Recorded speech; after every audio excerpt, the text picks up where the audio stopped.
What up, guys? This is a little trick I like to use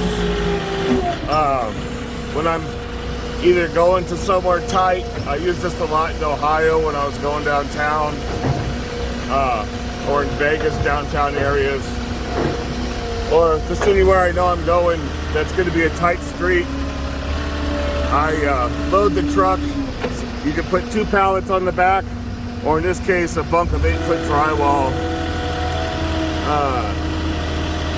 and then just pick straight off the back. You don't have to worry about traffic around either side of the truck. And if you only have a couple pallets or something like this, it can make your delivery go a lot quicker if you don't have to manage traffic so much.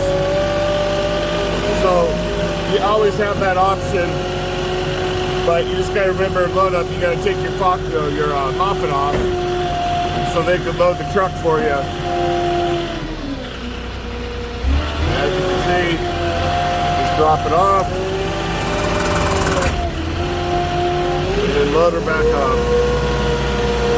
But that, just a real quick idea for you new guys that don't know about doing that. Use that in tight situations where you know you're going somewhere. Alright guys, like and subscribe if you're new, and leave me a comment if you want.